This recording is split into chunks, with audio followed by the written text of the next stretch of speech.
आज की बैठक के बारे में विशेष क्या चर्चा हुई? देखिए, बहुत मेहनत हमारे कार्यकर्ताओं ने किया, बावजूद हम लोग ये सिंहभूम का सीट हार गए। इस बात का दुख तो पीड़ा तो सबको है। बाहर का कारण क्या है, क्यों हम हारे और इतने बड़े वोट से क्यों हारे, इस पर पार्टी गहनता से विचार कर रही है, चिंता कर रही है और एक एक लोगों का राय मशविरा हम लोग लेकर के पार्टी के आला कमान को भेजने का काम करेंगे और जो भी उनका सुझाव आएगा अपने कार्यकर्ताओं का, उस सुझाव पर अमल करते हुए हम लोग आगे की रणनीति को तैयारी करेंगे। प्रमुख यहाँ के जैसे जो भी हार का कारण है, क्या सामने आ रहा है?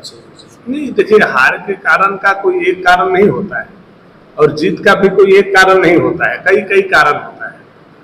विपक्ष के द्वारा, खास करके झामुमो और कांग्रेस के द्वारा जो अफवाह उड़ाया गया कि अगर मोदी जी 400 पार हो जाएंगे, जीत जाएंगे तो संविधान बदल देंगे, आरक्षण हटा देंगे, भाजपा आ जाएगी तो आदिवासी का जमीन लूट लेगी, प्रधानमंत्री आवास जो आप लोगों को मोदी जी ने दिया है उसका पैसा ले लेंगे, वापस ले लेंगे। तो इस तरह का गलत अफवाह र्यूमर करके जनता को गुमराह करके और अपना वोट उन्होंने लेने का काम किया। 8,500 रुपया प्रति महिला को हम प्रति महीना देंगे, उसका फॉर्म भी भरवाने का काम उन लोगों ने किया। ये अनैतिक है, ये पाप है, झूठ के प्रकाष्ठा है जिसको सारे हदों को जेएमएम और कांग्रेस ने तोड़ने का काम किया है, झूठ के प्रकाष्ठा को भी तोड़ देने का काम।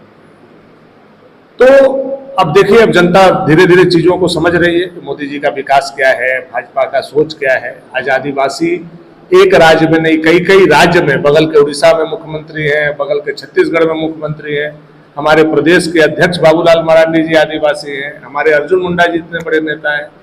तो ये बात एक मिनट में कह देना कि संविधान बदल जाएगा, जमीन छीन लेंगे, अडानी को ले आएंगे, तो अब जनता धीरे धीरे चीजों को समझने का प्रयास करेगी। आज की जैसे समीक्षा बैठक को क्या आगे का जो विधानसभा चुनाव है उसकी तैयारी के रूप में आप लोग देखिए, पहले तो हम लोग समीक्षा करेंगे कि हमारी कमी कहाँ है, हमारे अंदर कमजोरियां कहाँ हैं, या हमारे विरोधी किस तरह से हमको डिफीट देने का काम है। ये जब हम इसका निचोड़ निकाल लेंगे, इसका जब हम सार निकाल लेंगे और अगर अपने अंदर कोई कमजोरी है उसको हम दूर कर लेंगे, फिर उसके बाद आगे की रणनीति हम लोग बनाएंगे। यहाँ जैसे सर पूरे जिले में एक भी सीट भाजपा के पास अभी नहीं है, तो इसको आगे जैसे विधानसभा चुनाव कितनी बड़ी चुनौती के रूप में? देखिए, आज मैंने कार्यकर्ता के बीच में कहा है कि अगली बार भाजपा की सरकार आना तय है। जो ताला लगा है 2019 में भाजपा के शासन के सत्ता में नहीं पहुंचने का दरवाजा बंद किया गया है, उसका अगर चाबी कही है उस ताले का, तो वो हमारा कोल्हान है। कोल्हान से वो चाबी को हम लोग खोजेंगे, निकालेंगे और सत्ता के जो ताला बंद किया गया है उसको खोल करके भाजपा के सत्ता पर काबिज हम लोग होने का काम करेंगे। सर, जैसा कि आप बता रहे थे कि जख्म दिया है गठबंधन के लोगों ने, उसकी भरपाई के लिए क्या सब? देखिए, झूठ है, फरेब फरेब है और आज के समय में पब्लिक इतना नासमझ नहीं है कि चीजों को सही और गलत को नहीं समझ पाए। जो चीज हो नहीं सकता है, कोई भी सरकार संविधान नहीं बदल सकती है, कोई भी सरकार आरक्षण नहीं समाप्त कर सकती है, कोई भी सरकार आदिवासी का जमीन सीएनटी एसपीटी में पड़ने वाला कब्जा नहीं कर सकती है। तो एक न एक दिन तो ये खुलना ही है। तब धीरे धीरे ये बातें खुल करके जाएंगी, फिर पब्लिक हम लोगों के साथ होंगे और उनको पता होगा कि ये जो लुटेरा कांग्रेस है, लुटेरा जो जेएमएम के लोग हैं, इन लोगों ने हम लोगों को गुमराह किया, हमको विकास से दूर करने का काम किया, हमको मुख्य धारा से हटाने का काम किया। तो स्वाभाविक रूप से जब ये जनता समझ जाएगी तो आप देखिएगा कि वह स्वतः मोदी जी के विकास के साथ, भाजपा के नीति और रीति के साथ देश के लिए वो इकट्ठा होंगे और भाजपा का कमल खिलाने का काम करेंगे। आने वाले जो विधानसभा वापसी कर पाएगी?